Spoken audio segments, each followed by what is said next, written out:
রহমতুল্লাহি ওয়া বারাকাতুহু।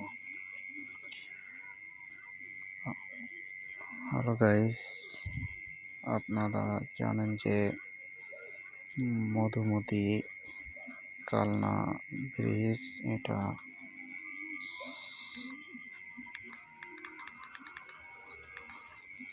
6 লেনের একটা ব্রিজ। বাংলাদেশের ভিতরে এটাই একমাত্র ব্রিজ যেটা 6 লেনের। খুব কারুকার্য এবং সুন্দর করে এটা তৈরি করা হয়েছে। এখানে খুব আকর্ষণীয় দেখার মতো একটা ব্রিজ। এখানে প্রতি শুক্রবারেই দূর দূরান্ত থেকে পরিবার সহ এখানে ঘুরতে আসা অনেক লোকজন।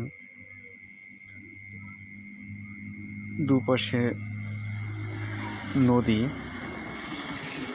দেখতে খুব উপর থেকে নদী দেখতে খুব ভালো লাগে এবং এর ডিজাইনও অনেক সুন্দর। এবং 6 লেন সেহেতু এখানে পাশে দাঁড়িয়েও অনেক সুন্দরভাবে সব কিছু দেখা যায়। কোনো অ্যাক্সিডেন্টের কোনো হয় না। এখানে পুলিশ মোতায়েন থাকে, কোনো রকম সিন্ডিকেটও হয় না। এখানে ঘুরতে আসলে আপনারা থাকা খাওয়ার খুব সুব্যবস্থা আছে এবং থাকতেও পারবেন এবং সুন্দর খাবার ও সহজে হাতের নাগালে পাবেন।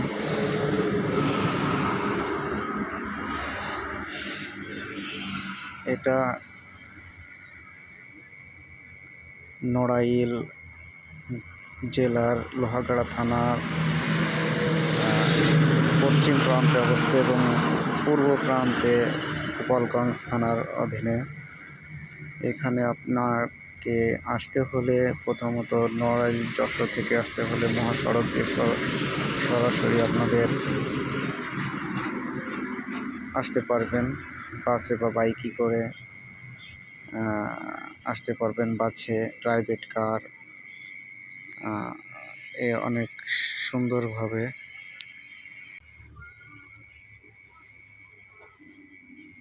এখানে আমরা ব্রিজ পার করে এখন যাচ্ছি সামনে মধুমতি টোল প্লাজা, যেখানে প্রতি বাইকে 10 টাকা করে টোল আদায় করা হয়। এবং টোল প্লাজাটা তো খুব সুন্দর এবং মনোমুগ্ধকর। অনেক সুন্দর সুন্দর জায়গা আছে আপনাদের ছবি তোলার জন্য এবং ভিডিও করার জন্য, যেটা এখানে আসলে বুঝতে পারবেন।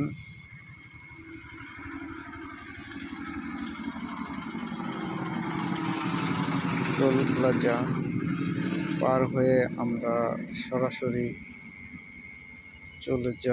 যেতে পারবো সামনে। রাস্তার খুব ফাঁকা এখানে, যেহেতু 6 লেন সেহেতু কোনো যানজট বা অ্যাক্সিডেন্টের কোনো সমস্যাই নেই, কোনো অ্যাক্সিডেন্টের ভয় নেই। আপনি স্বাচ্ছন্দ্যে আপনার বাইক চালাতে পারবেন। এবং টোল প্লাজা পার হয়েই আপনারা সামনে পাবেন ভাটিয়াপাড়া গোল চত্বর, যেখানে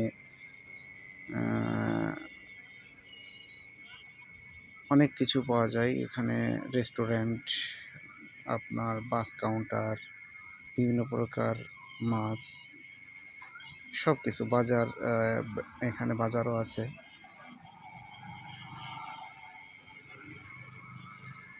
এখানে গোল চত্বর থেকে সোজা হচ্ছে গিয়ে দক্ষিণ পূর্ব উত্তর পূর্ব দিকে চলে গেছে ঢাকা মহাসড়ক।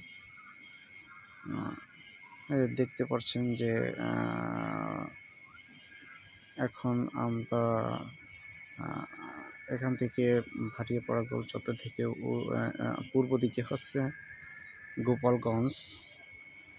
গোপালগঞ্জ যেতে হলে আপনাকে এই মোড়টা ঘুরেই পূর্ব দিকে